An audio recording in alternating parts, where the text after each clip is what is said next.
Dropped a few little pieces there. Hello to Ellen and Heidi, and you guys would like to know how big this bird of prey is. It's probably about 1.5 feet in length and about 2 pounds in weight, so not very big, but the biggest predatory birds will be about 8 pounds in weight, so only 4 times larger than this. They don't get very heavy, even the biggest of avian predators, because their bones are obviously very light for flying, but they are incredibly powerful, so don't be fooled by their size. They have got very strong muscles, the birds of prey. And this one, what's kind of a regular bird that you could relate it to that a lot of people know of? I'm battling to come up with one that I know of in America, but like I say, about 1.5 feet in length, probably 1 foot of body and 1/2 of tail. So a medium-sized raptor, medium to small-sized raptor of this area. Beautiful call of the emerald spotted wood dove next to us.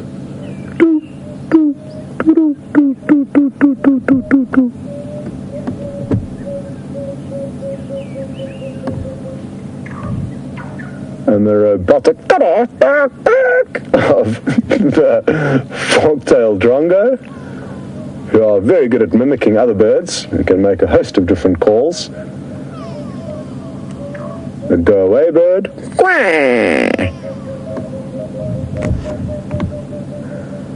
Now, what we can have a look at while we wait for this bird to finish its dinner is the leopard orchid in full flower, directly below the kill zone. And you'll notice a lot of bright yellow flowers popping up from this orchid. It's merely using the knobthorn tree as a platform and having very little or no negative impacts on it. It's not relying on it for nutrients.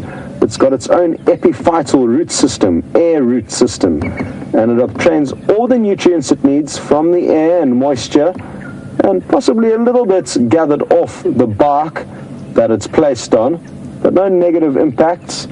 And the beautiful plants of this area, used a lot when making love potions and as an aphrodisiac amongst the local people.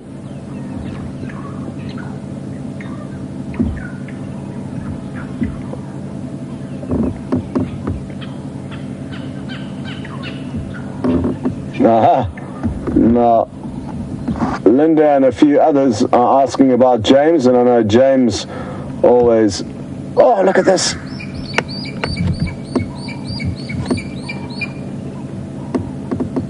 And off it goes! Just like that!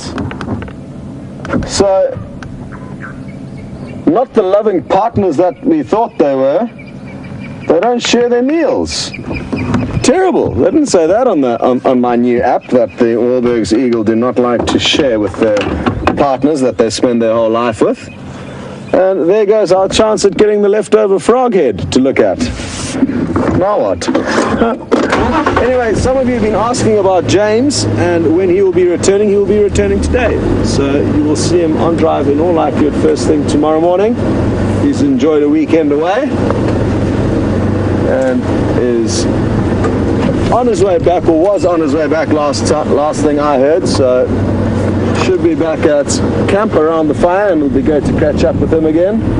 Tibbs is also back, and he's one of the cameramen that some of you may not have met yet, some of you would have, so good to have him back in town.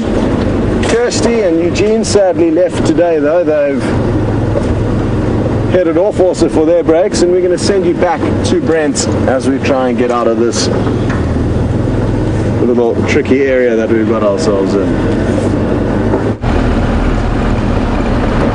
So Tebs and I are going on a bit of a hunch, heading down towards Red Dam and Arathusa. We've driven more than half of Djuma with no luck, so might as well try next along.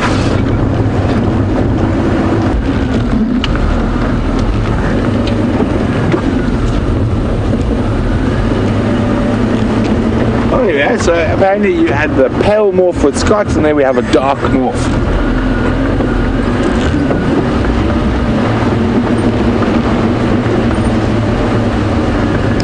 this area, we can always bump into Shadow or Tingana.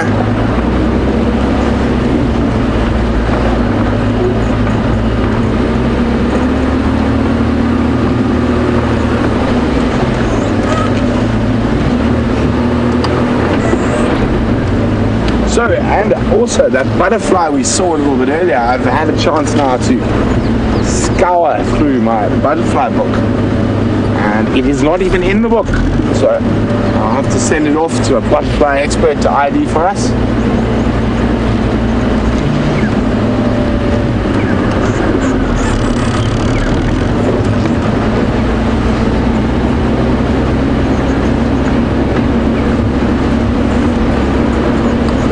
So before we went across to Scotty, I was discussing a question from Kat about interfering or intervening with animals out here.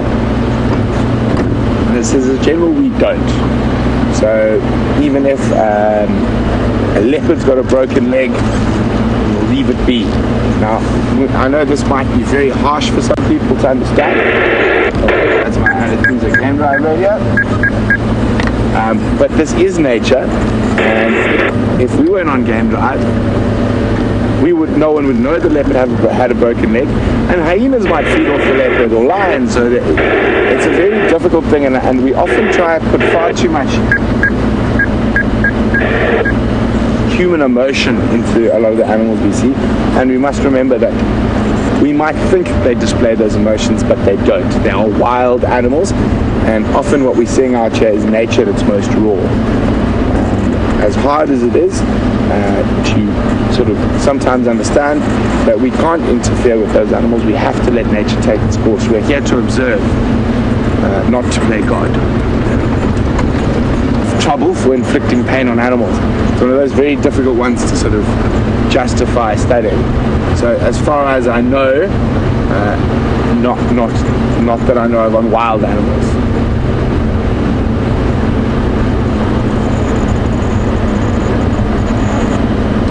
So it looks like our hunch was incorrect this evening. So I'm going to head towards Impala Plains and see what's happening in that area.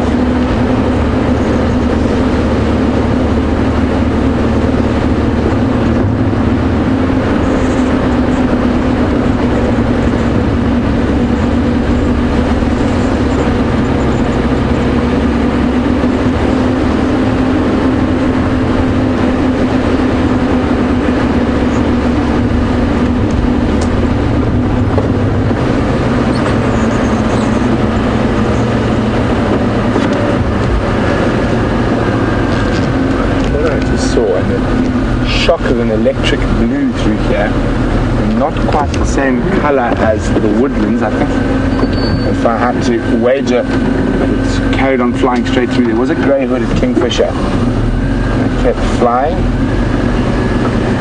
While we head towards Impala Plains, Tom, who's in Hawaii, would like to know why we don't have any gazelles out here.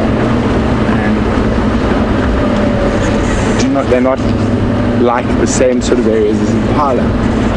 Well, Tom, not really. They prefer more open grasslands, and some gazelles in a lot of places prefer much moister grasslands. Impala prefer a sort of mosaic of grass and woodland. We do have a gazelle species of type in southern Africa, and it's called the springbuck. And that prefers sort of the more arid grasslands of the Kalahari and Karoo. Between springbok and East Africa, no other gazelles. And then you've obviously got Grants, Tommies. Further north, you've got some very specialized gazelles that live in the Sahara Desert.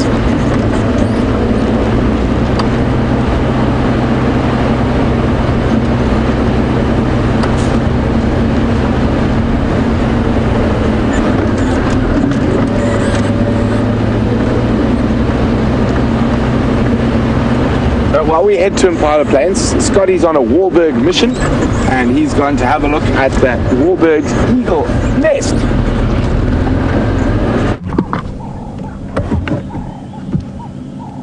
Well, as you look up into this tree, you'll notice a large dark clump in the center of your screen. That large dark clump is the home of the Wahlberg's eagles we have been watching, or at least mainly one watching feed on the frog that greedily flew away, leaving its partner nothing.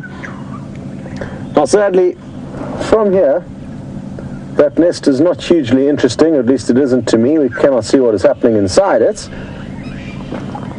And there's no sign of them in this tree, but we have got lucky again, and we can see the greedy culprit on the other side of the road, sitting in a tree, finishing off its tasty frog.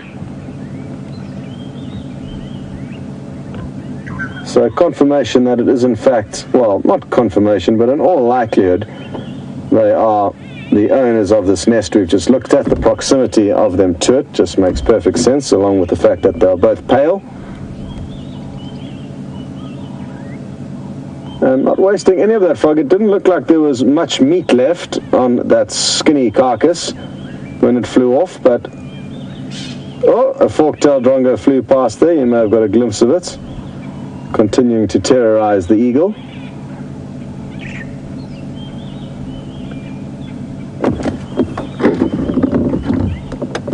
But from here we don't have the best view, and I think it's time to go and find something else. So, off we go. Just thought we'd come and give you an update to see what ended up happening to them.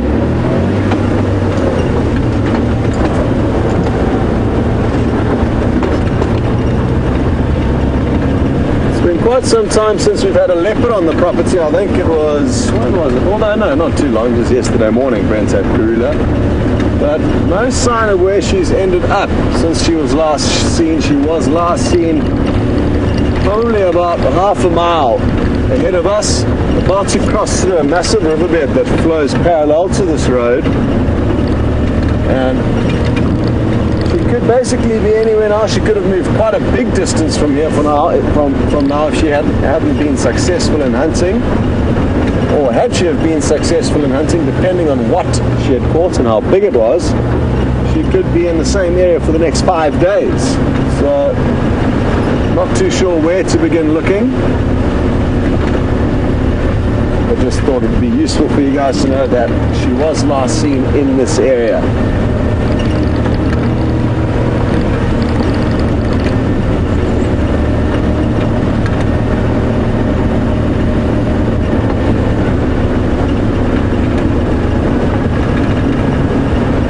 Hello to Jeff Top, and sadly they haven't been lying around for quite some time now, but lion do live here, and they occasionally come and visit us on Djuma and Arathusa.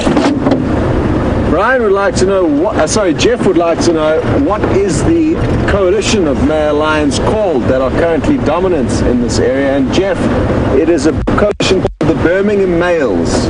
There are 5 males, they're about 5 years old, and they've just come into this area about 4 months ago and chased away the existing 2 males, which were much older, about 12 years old, the Matimba males. So that's who's around at the moment. Sadly, they're not spending too much time on our property, but they have in moments. There's some elephant dung and fresh urine down there that I just thought I'd show you. Looks very fresh. Still a lot of moisture around, so we could get lucky and maybe find an elephant. I can see some tracks on the road here. Just going to try and work out which way they're going. Not easy in this dull light. No, it looks like they are heading down the same way as we are. So let's hope we are not too far behind this elephant. Could be a bull. Looks like just one set of tracks heading down the road that I can see. No, there's more. There's more than one elephant, but very difficult to see on this substrate, so I'm not going to stop and try and show you.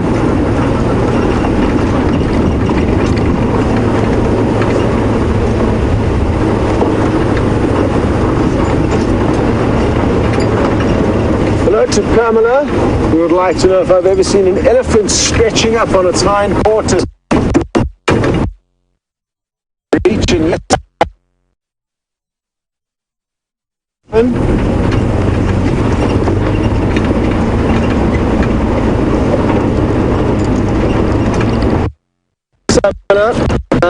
Pamela, and I'm just going to start the question again. Pamela would have liked to know if I've ever seen elephant reaching up onto their back feet and then using their trunk to break off branches. And yes, I have. Seeking out the fruits of tamarind trees in Tanzania, where I spent some time in a beautiful reserve called the Katavi National Park. And they do it also quite a lot in the Mana Pool areas. I'm not sure what tree they're feeding on there in Zimbabwe. And they will also do it from time to time here. So they will certainly do that. Not necessarily holding themselves up vertically, so let me not paint the wrong picture here. Here's a big old buffalo bull. And it's more of a leaning back on their back legs and being on their kind of front tippy toes. They'll sometimes let their front feet leave the earth momentarily, but it's not for long periods of time. It's not like they're walking around. Look at that as he moves his hooves, kicking up the sand. That was awesome. Hello, old boy. So there we go, Pamela. It is possible, but I don't see it very often here in the Sabi Sands, and it's more often in areas with specific trees.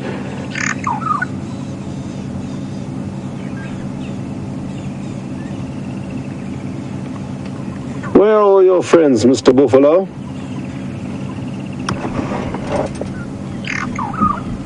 What would be wonderful is if he came up to us here and decided to take a wallow. There's a big mud wallow just off to our left here. It's not the right time of the day. Doesn't really make sense. It's also quite cool. But these boys really do love to wallow in the mud. But usually in the heat of the day. There's a few more wallows up ahead that are also frequently used by the Cape of Buffalo. And this one may be heading to those ones further up there, or possibly just going in search of some more food elsewhere.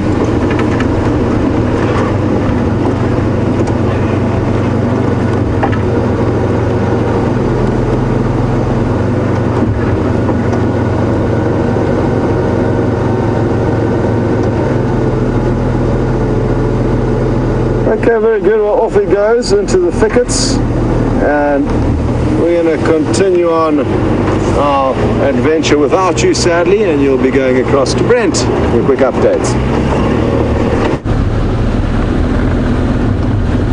So you had that incredible hyena sighting in Scott this morning, and I'm working on a hunch. Quite often when hyenas get wounded, they like to lie in the mud, and quite a lot of the mud wallows and whatnot have dried up, even though we had a little bit of rain yesterday. But there's one, I think, that might still have water, and it's quite close to the area where all this hyena activity was going on this morning.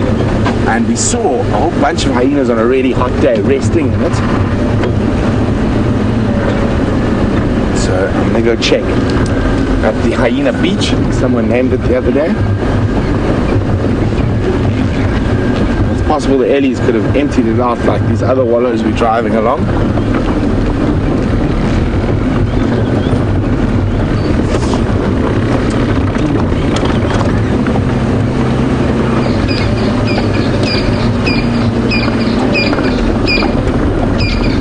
Maybe the reason a lot of wounded hyenas do that is because it soothes the cool mud.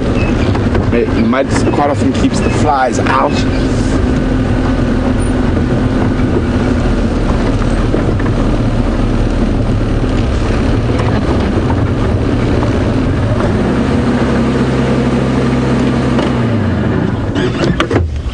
So you can see this little water hole around here, and it's one of the only ones that's still got water. And it looks like something's been lying in that far little edge there. More than likely a warthog. You can see there. But I just thought I'd have a quick look here in case those hyena, that wounded hyena might still be here. And Laura Croft's wondering why.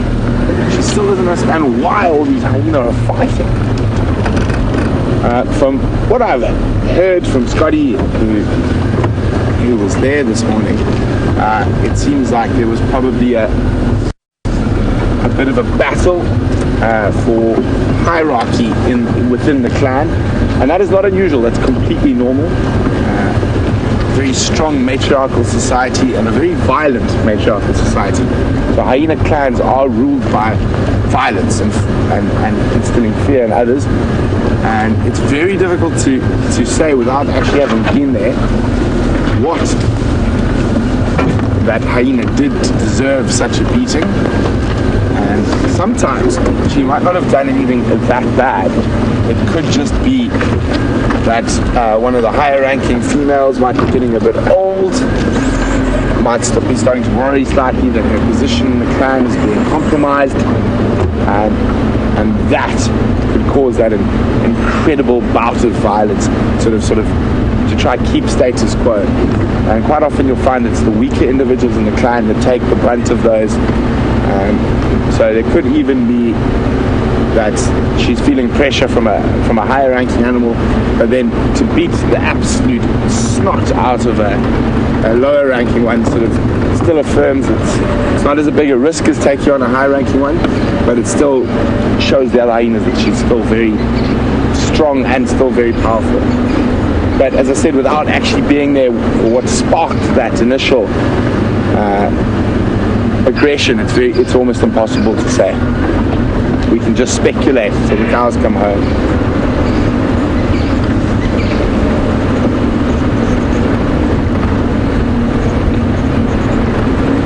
So Scotty has found another bird on a nest. Let's go have a look.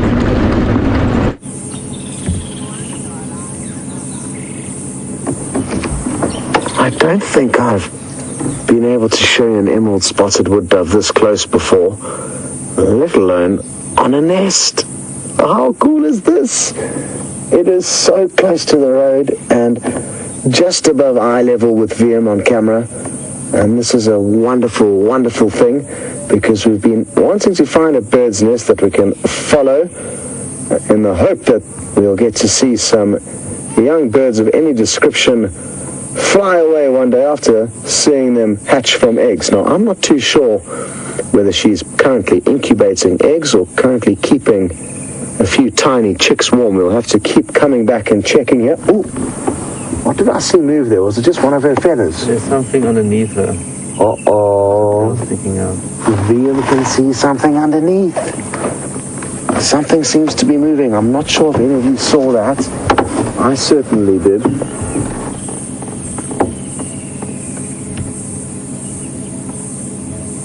I can't work out exactly what is going on here. And even though there could well be a tiny little chick under there, it doesn't look like she's budging at the moment. So it could even be a male that's incubating. I don't know enough about these little doves. Well, not only incubating, but keeping the young warm. Awesome. The good thing is that it's in a nice low spot. So even if we come back here, and the mother's not in the nest and we may not have the perfect view, I'll be able to use my little extendable camera with a long arm that can look down into that nest.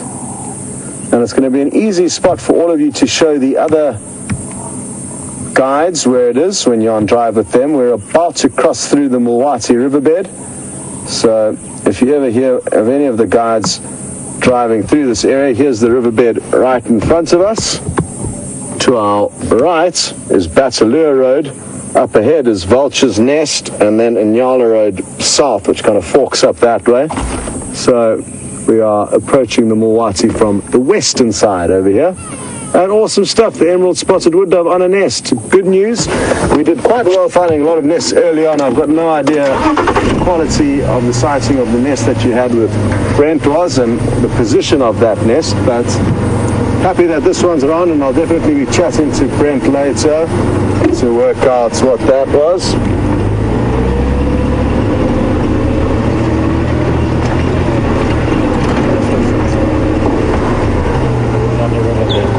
What do you get there? Ah!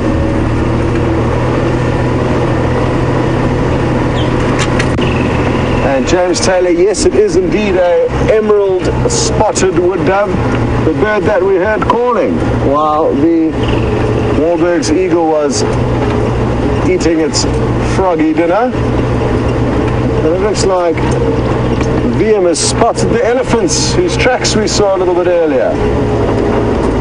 Good stuff. Oh, don't go across the riverbed. I think we might need to recalculate here and head back and get onto Vulture's Nest Road. But let's get a glimpse of the herd and see what they're up to. These are obviously the perpetrators who left that fresh dung in the road we just saw a few moments ago.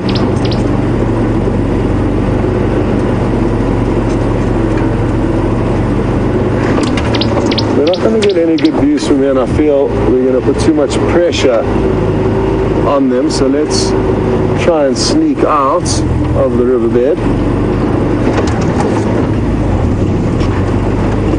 Hold on. Whoop.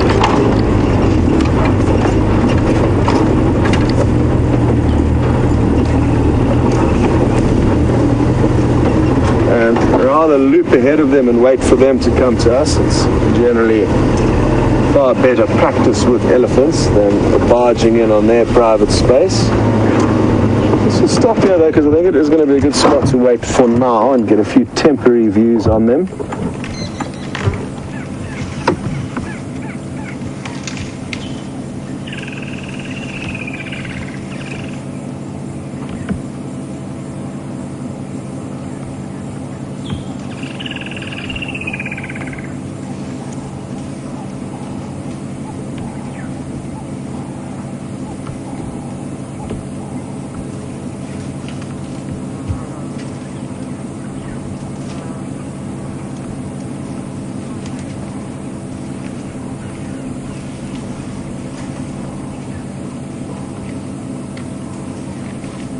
Strange how there can be deathly silence with such large animals around, and so many animals around, but just for a moment, everything has gone still.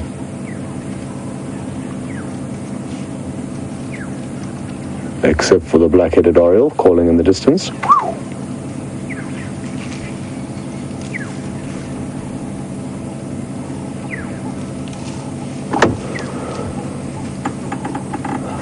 Okay, let's try and get ahead of them.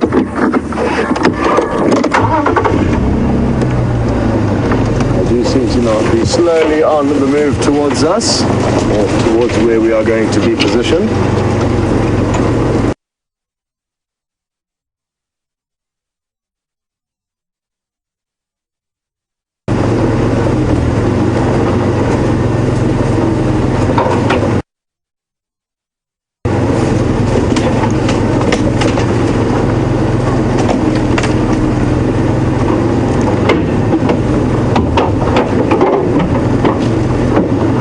Sadly, the wild dogs got up and active, but heading in a west and northerly direction, north and westerly direction. So, at this stage, not looking promising. I've just turned the radio volume up again now just to make sure I'm not missing anything. They could change direction at any stage, and that would help us. They came closer by, but for now, sadly, prospects of the wild dogs popping in are not looking promising. The prospects of these elephants coming into a decent spot anytime shortly are also not very promising. It's interesting how they can sometimes feed quite quickly through the bush and other times feed a lot more slowly. But whenever they are moving, they are feeding. It's just varying degrees of speed of movement as opposed to speed of consumption. For now though, they are on the go slow, and it's in a very thick and tricky area. But an important thing to remember whilst being on safari is patience.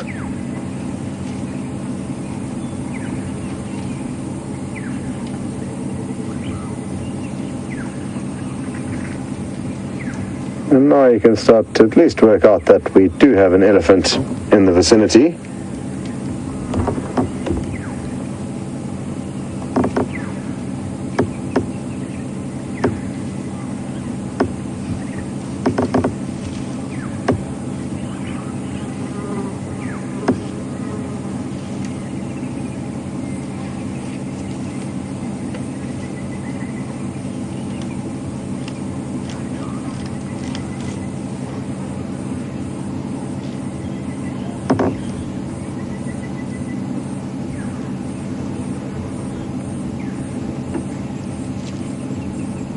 hello to Jeff Top, and interested to know where you may have got your elephant experience from in the past, but thank you for your concern, telling me not to go too close to them,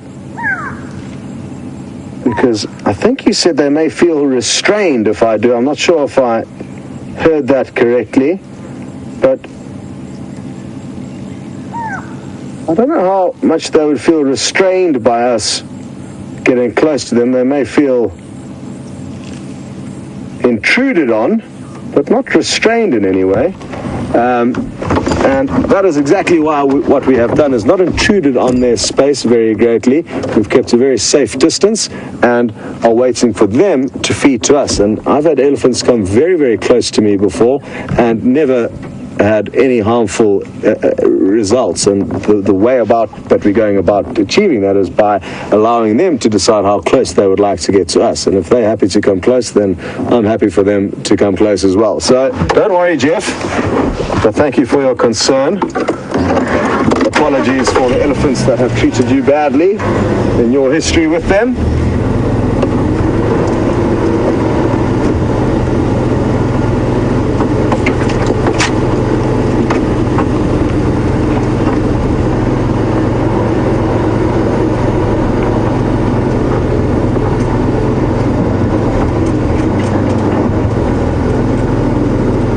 Trying to squeeze into a little gap here, and then I'm going to be chatting with Evan, a college student from Chicago. Evan, I'm just trying to get you into a decent spot here, but it's proving difficult. Let's just wait here and see what happens. And Evan, I hope your college degree is coming along well and you're enjoying yourself. You'll be happy to know that any degree, any college degree, will put you in good stead to become a field guide. And it's not very difficult at all. Basically, you don't even need a college degree, and as long as you have a high school pass, you will be able to come out and do a 6-month or 1-year course to become a field guide. It's not very difficult. That's why I thankfully managed to be able to do it. If it was incredibly difficult, I wouldn't be here. So that's first and foremost, Evan. And any degree that you have, be it a degree in accounting that you studied at college, on sport, on the stars, on the seas, on anything, any degree will prove to any assessor that you have the capability of learning and the capability of problem solving, and that will be enough to get you into just about any guiding course. And then it's up to you how well you do and how far you go as a field guide. A 6-month to 1-year course will only give you the very basics. You are not going to be a professional, but you are going to be allowed to work as a professional. And then over the years, you will gain more and more knowledge and decide how well you will become in terms of a field guide, or how good you will become. So definitely possible, Evan, and even if it isn't something that you want to do for the rest of your life, the fact that it is quite easy to do means that you could take off a couple of years, do a 6-month or a 1-year course. Finally, there you are. And then come and work in Africa for a couple of years before heading back to settle down and do something a little bit more serious. So there's many different ways of doing it, but what is most important to remember, that it doesn't matter where you are from, how tall you are, what color your skin is, or whether you're a boy or a girl, anyone can come out here and do this job.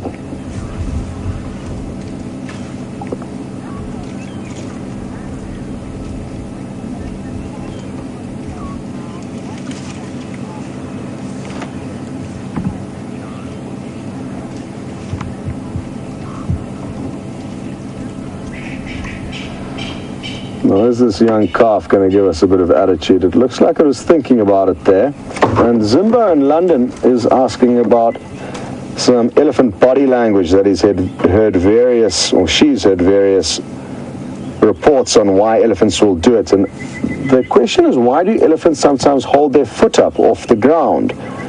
And is it possibly to listen to vibrations? Usually, Zimbo, if elephants are picking up infrasonic vibrations which travel through the Earth's crust, they will put all of their feet onto the ground and even their trunk and stop moving. And I've noticed whole herds that are busy moving and feeding simultaneously stop. It's like the phone started ringing, they've all heard, but now they've all had to stop to be able to listen to this message that comes through.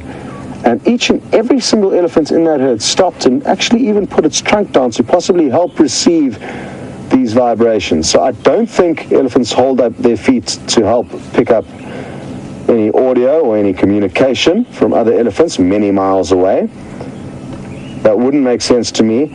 Usually for me, when I've seen elephants holding one foot up is when they're holding their head up high, trying to make themselves look as big and threatening as possible, indicating to you that you should probably give them some space. So that's the only time that I can really think of that I've seen an elephant lifting up a front foot. It would be kind of secondary results of lifting its head up. But no, I'm not too sure exactly what that myth about the elephant lifting up its foot is. I haven't heard anything. It'll be very interesting to hear if Brent has heard anything on that topic, but I sadly don't have much to give you, Zimbo, other than the fact that it's probably something that doesn't make very much sense, but that has been spread through many different people's ears over the ages, and those kind of old wives' tales are not uncommon, especially in the safari industry. Good stuff. We're going to head you across to Brent and Wildebeest. We have wildebeest babies engaged in many games of cat and mouse. It looks like there's been a few more births. I can count 1, 2, 3, 4, 5, 6, 7 babies now. But the impala and the babies seem to be playing. Here we go. Babies chasing impala, and sometimes the impala chase the babies.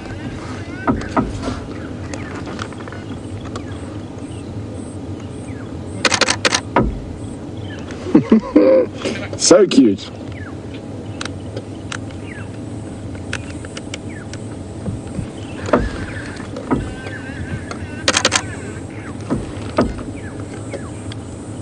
Look at this. Oh, little jump.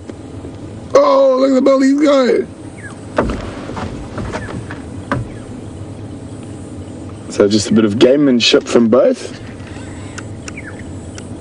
So it's not unusual to see babies play like this and with other animals as well to set it off. Baby wildebeest in particular are incredibly playful.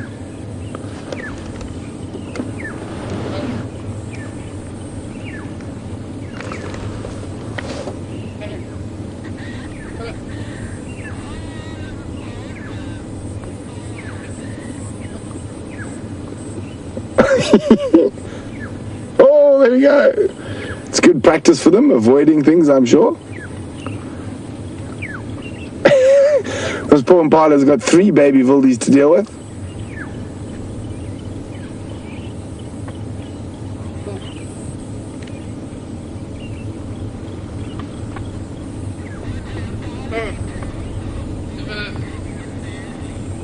So I'm sure the impala are playing as well. They're not taking it seriously, you can see that.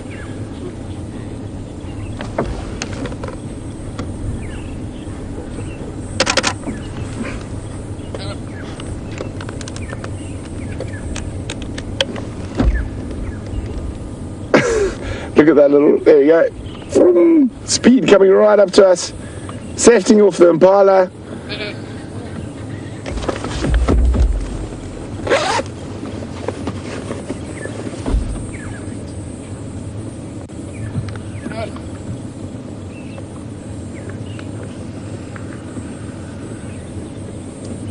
You guys are going to hear a bit of a beep. I'm just turning on our virtual reality.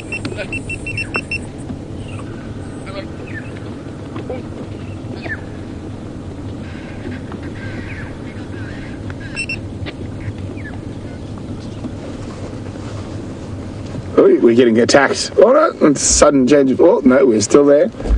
Having a good look at us before taking off. Isn't that incredible? Now early morning, late afternoon. Oh, the wildies have actually moved from the impala. They're coming towards us. And back towards the impala. Now the adults, or the sub-adults are joining in. And when you see wildebeest playing like this is quite often while they called the clowns of the bushveld. I'm just going to sneak a little bit closer. Oh, wait till we finish being charged.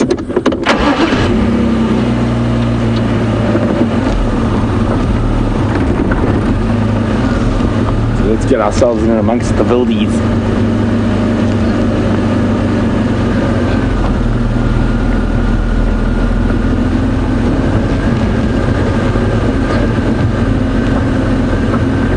Big game going on here.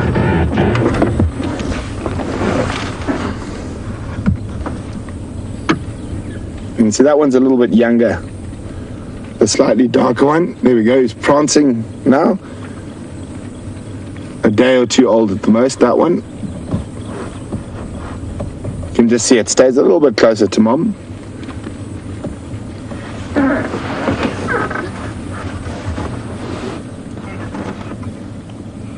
They are very cute little things.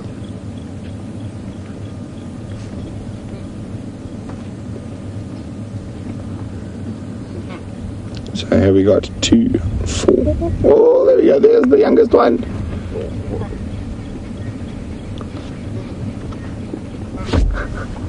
Look at this. He's doing a break dance.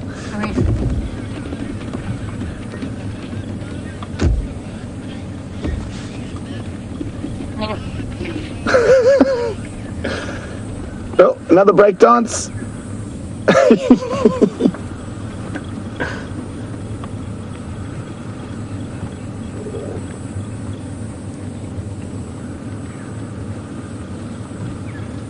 You always don't know where to look.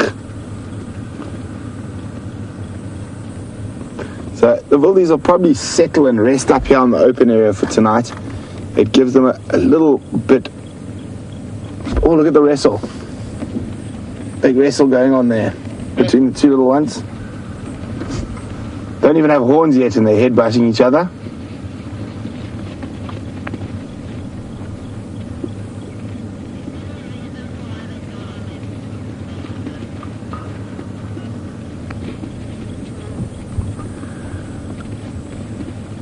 Oh, it's a three-way boxing match now. Got to be pretty sure those are two little boys. Difficult to tell now, but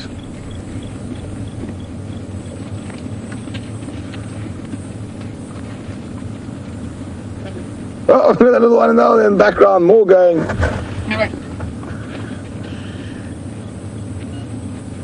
And you notice there the adult's on its knees.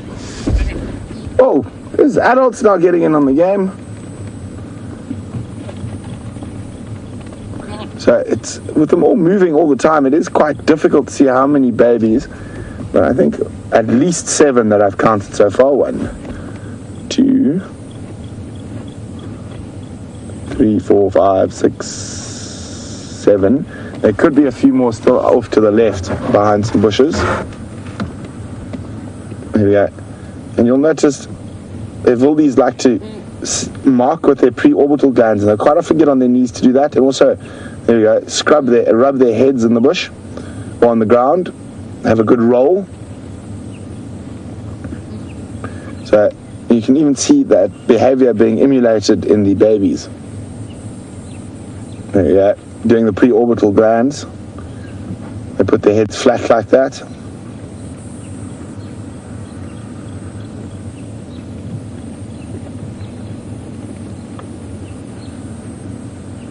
And you often find some very strange looking tracks out in the bush, and they're often made by wildebeest playing in the dirt like this.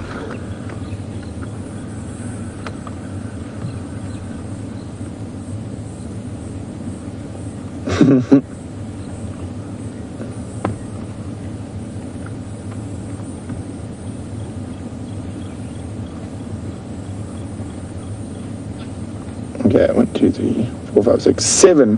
Definitely 7 babies, but possibly an 8. So there's been a few more born since I last saw this herd.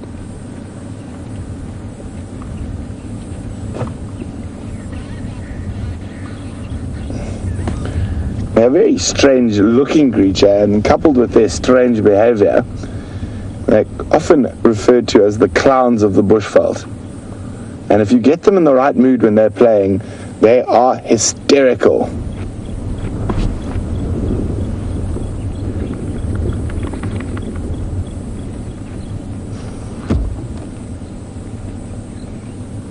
Oh, watch for the sneak attack. Go to the left a bit. Watch, you might give him a horn in the bum.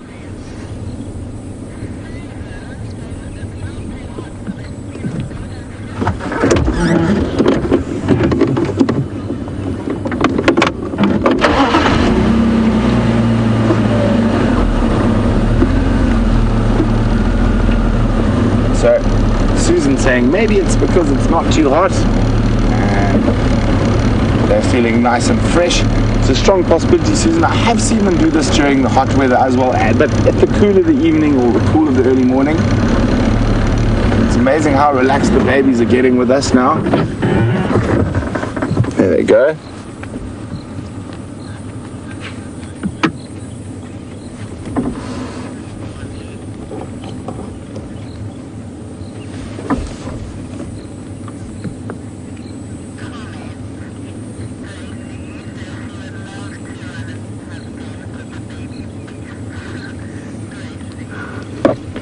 A lovely comment from Gracie. Gracie says she'd love to go and play with the baby beasts, and I'm sure they'd love to play with you too, Gracie. Full of joy, these little guys. Okay, so we've got 1, 2, 3, 4 here, 5, 6, 7. It could be 8. I can't see behind the bush there, but they're definitely 7 babies.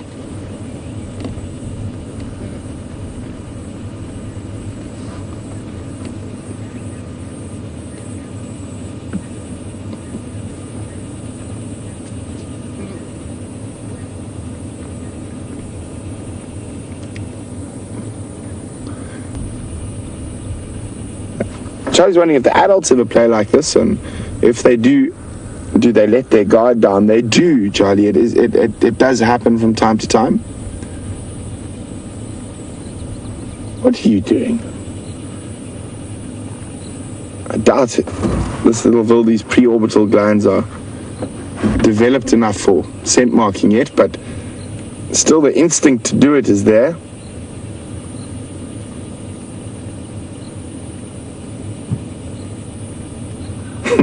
Here comes one of last year's babies.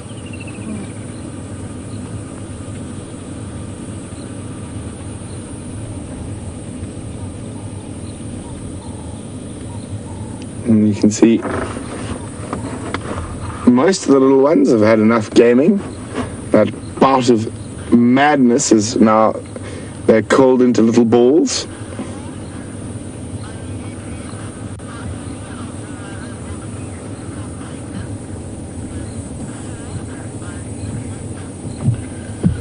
So, Jess, wolves would like to know, are any of the female wildebeest still pregnant? I'm having a look now.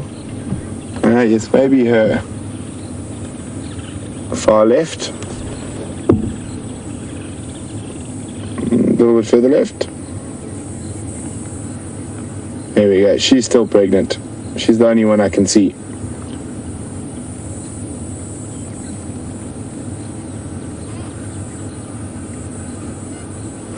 Okay, let's have a look. The bullies have gone to sleep.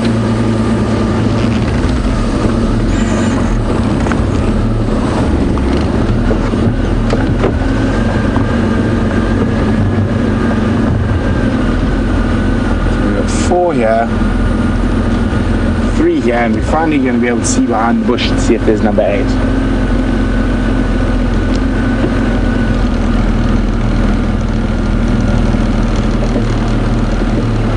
Nope. So we got 7 babies. Bye-bye, little news. Enjoy your evening.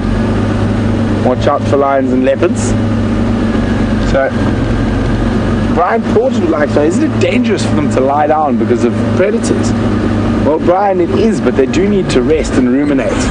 So they generally choose open areas like that one we've just been on. gives them a better field of view and makes it much harder for an animal like a lion to stalk up upon them.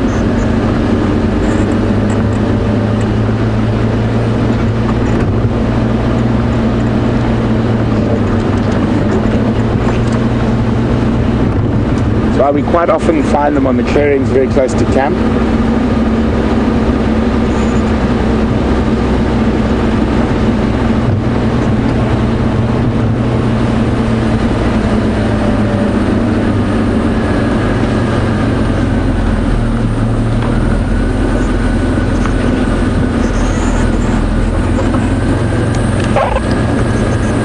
So quite often you'll see 2 or 3 different species together. And Tammy Anderson on Twitter is wondering, do they like each other's company? Or is it for safety? There's a couple of different reasons. Safety in numbers is one of them. Most of the time it is safety. More eyes and more animals, less chance you're the one who's going to be snapped. And with certain species, there's even more in-depth reasons. So wildebeest and zebra quite often spend quite a bit of time together due to the fact of the way they feed. So zebra is a bulk grazer. It's not very picky, but what they do is they keep the grass very short. Wildebeest is a much more picky grazer and will actually eat between different things. And after a herd of zebra have been through an area, it makes it much easier for the wildebeest to pick its chosen grass species. So that's why you often see wildebeest and zebra together. Of course, it's not all the time set rule, but you do find them together quite often.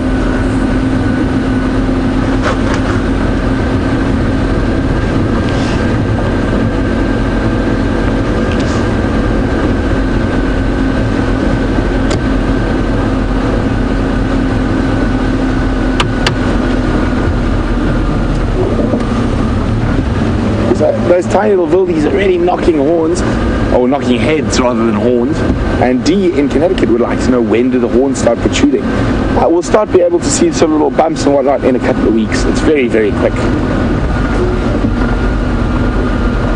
And also, like most prey species or antelope, they wean very quickly as well. So though they're very they're reliant on mother's milk for a very short time in the beginning, they will start grazing within a couple of weeks. Fully grazing, only grazing, can I say.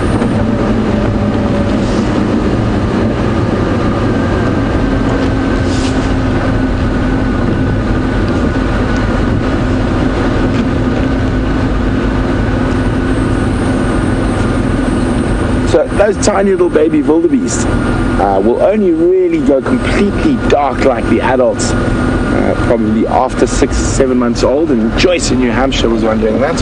Good question, Joyce.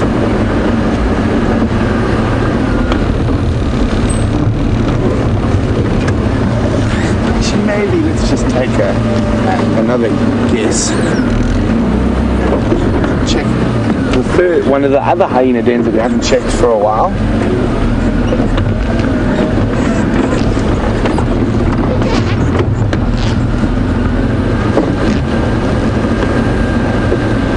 So while we were offline, we checked the Philemon's Cutline hyena den while we weren't live, and there was nothing there. So I'm going to check the Rebecca Zoe's den next, just in case. You never know.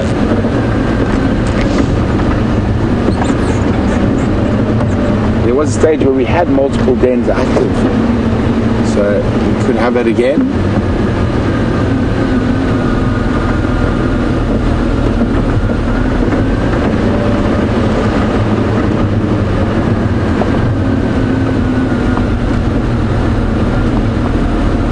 Scotty's gonna go have another look around Philemon's dip, so let's go see what he's up to, and we're gonna go check around Zoe's Rebecca's. Happy to hear you had a wonderful sighting of the babies that are frolicking around the reserve at the moment. Sounded like some epic stuff. As Brent tells you, we are about to stop in and check the Philemon's Cutline hyena den, which is just up ahead of us. So let's see what happens.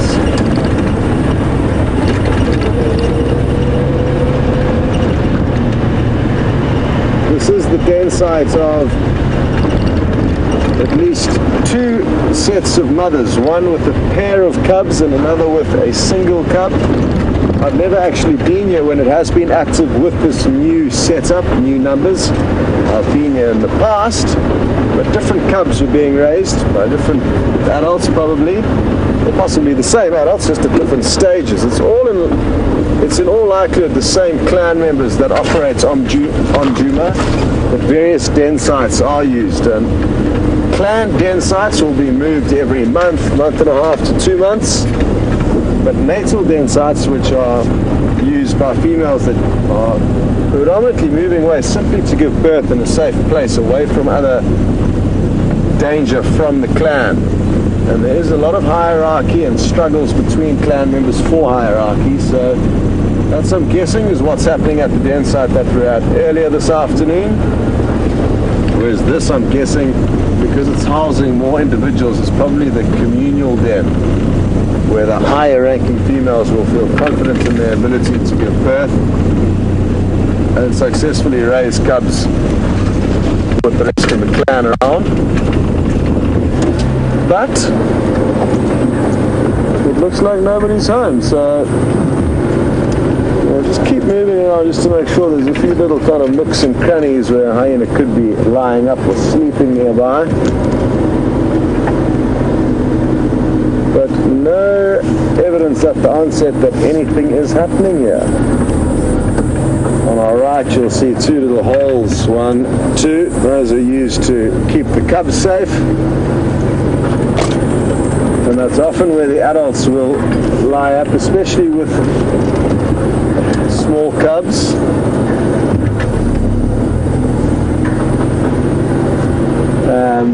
Just had a leopard being called in up a tree. Wouldn't it be nice to go there? Sadly we cannot, but somebody's enjoying that sighting on a neighboring property.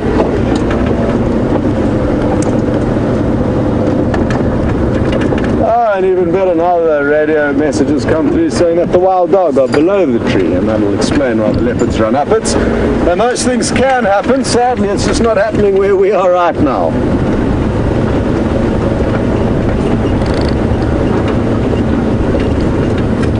And it seems like we're just not having any luck this afternoon. Brent's just got to the den site, the other den site that he wanted to check, which was the initial den site where I first saw hyenas and their cubs whilst working for Safari Live, not the first time in my life. And it was where the mother that was attacked today raised her young cub, who some of you call Bella. So nothing's happening there either, and no luck piecing together the puzzle as to who's who and what's what just yet.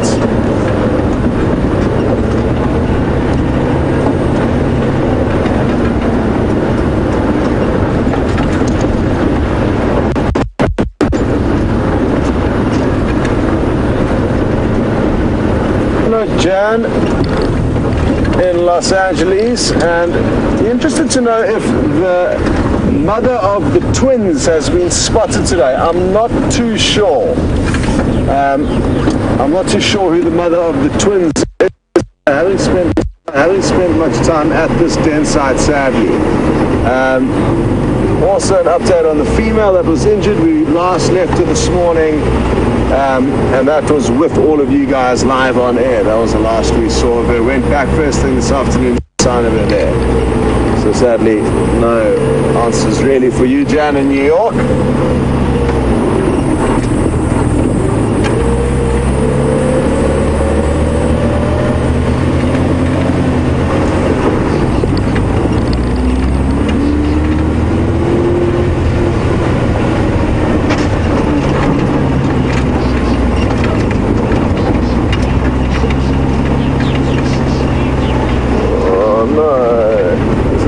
That was being chased, and it continues to be chased off into the distance.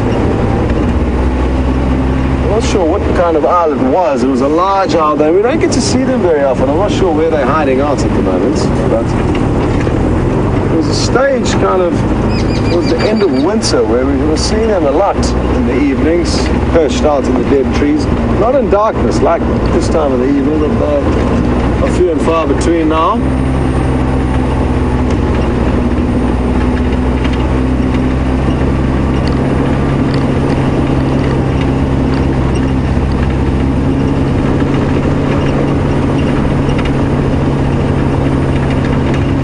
Hello to Caroline in Chicago, and thanks for sending your question through. You'd like to know if a hyena will break out of its initial natal clan to go and start a clan of its own. And possibly that can happen, or they can just stay within their clan and try and overthrow a current queen, which is, I think, what happened in the battle last night or the early hours of this morning. And that is what I think went down. That younger or less dominant female, not born into the right genes, has tried to eventually now claim right to the throne. Go ahead, Brent.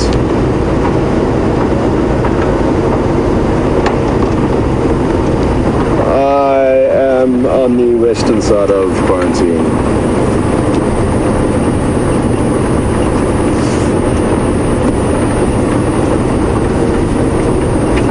Brent is asking me what my plans were. I have got no plans. I'm at a lack of plans. And we are therefore just driving around, not aimlessly, but not with any major intent or purpose or reason why I'm driving it, just the gut feel.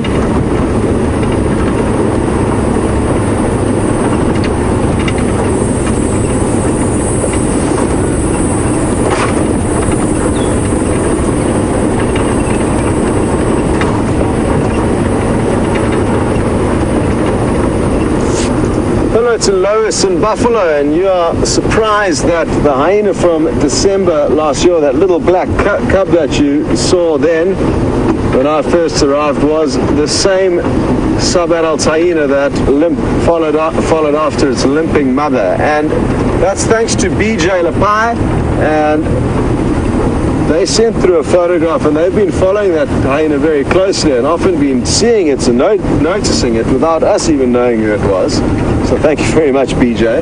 And yeah, it looks like the screenshots that BJ sent through are quite conclusive, and that the tiny little cub that we used to see that was actually named by Tara Piri while I was away in February.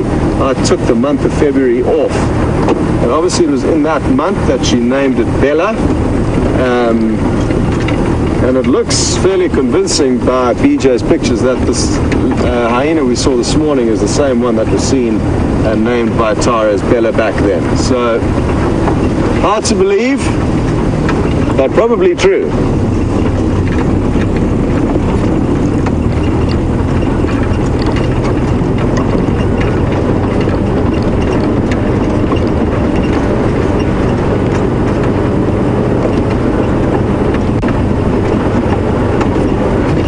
Come on, animals. Where are you hiding? Maybe a snake in a tree would be a nice way to finish off. And while I try and rustle one of those up, we are going to send you over to Brent. And I'm not sure what he's planning to find for you, but you're about to find out. Enjoy it. So yeah, Scotty's off after a slithering snake. I'm going to go for a nice reptile. I'm going to try to find a chameleon. As we get to this, I think I have an ace up my sleeve, but we'll see shortly. So we're both nearby each other, but I think I've got an idea where a chameleon might be hiding. So we'll take you on a road you don't normally travel on.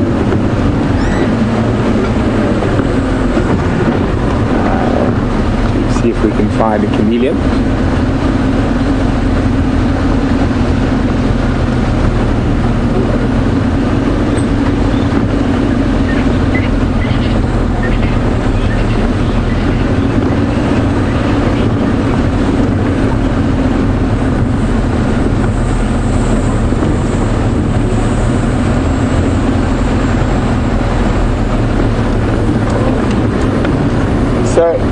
For me, it's quite cold at the moment.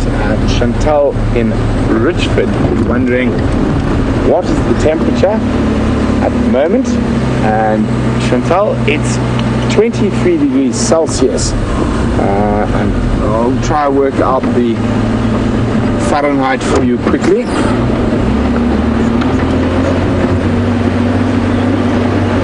While we try to find chameleon. Amazing, these things these days. I even have an app that does it for me, so I don't have to look like an idiot all the time when I try to do it in my head. It is 73.4 Fahrenheit. So there we go. Now I just need to find an app that does feet and inches and meters, because that's the one that really gets me. Okay, so there is the turn off to one of our camps. And we don't normally go live down this road, but today we do, in search of a chameleon. And I'm hoping this chameleon, which we see quite often at the entrance to our camp, is there this evening. It sits in the buffalo fawn at the entrance gate. And it's quite a big one as well. I haven't seen any baby chameleons yet. It's fascinating. They can be so tiny.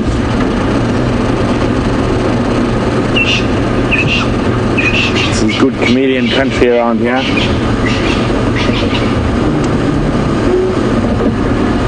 So there's the elephant fence.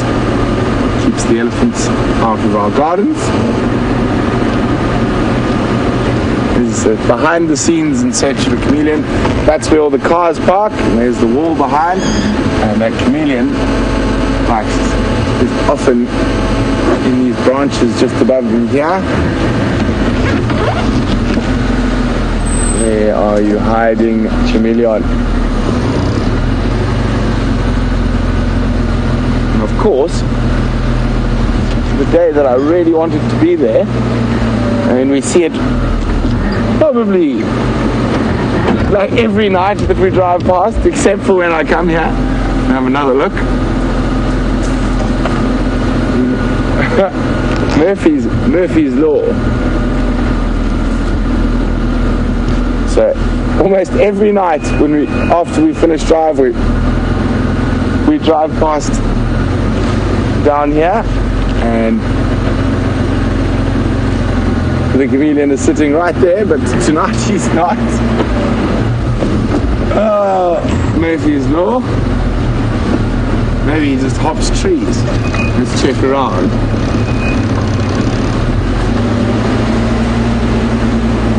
And over here is the workshop, just to the left of us.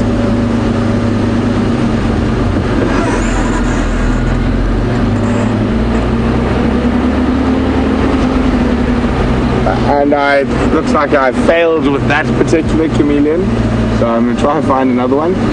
We do see them quite often. They're all around.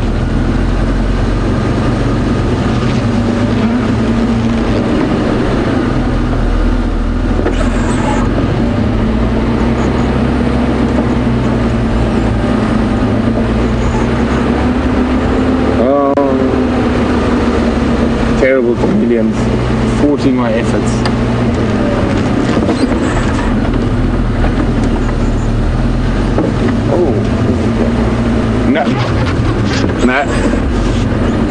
No, I'm now literally checking every bush. Maybe we'll have to settle for something else.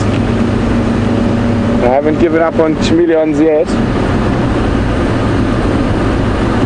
The worst will be if I go there in 10 minutes, or when I go home tonight after dinner and it's there.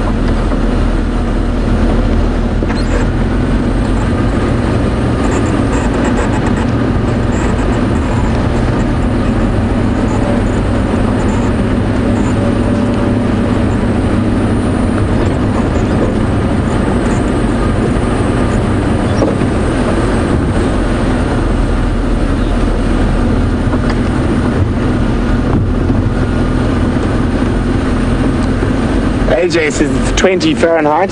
Stand by, AJ. I need to know what that is in Celsius. And So 20 Fahrenheit. Minus 6 degrees Celsius. My goodness, AJ, you must be a popsicle.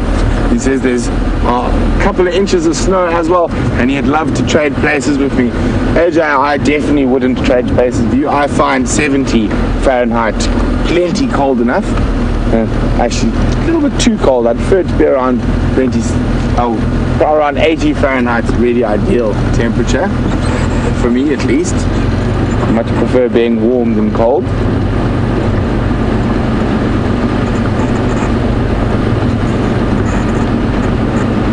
So it has been a relatively quiet in terms of big animals, or especially for Tebs and I, who I think count our highlight as an unidentified butterfly.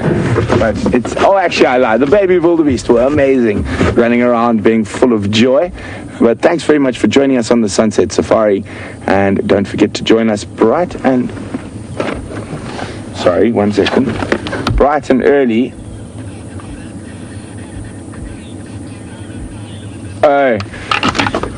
Oh, sneaky, Mr. Dyson.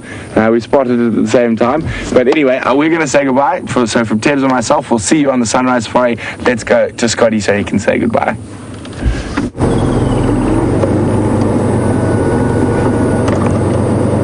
Well, Brent was taking so long to say goodbye to you. We've had to reposition to re-find the elephant that he has now just found before us, technically.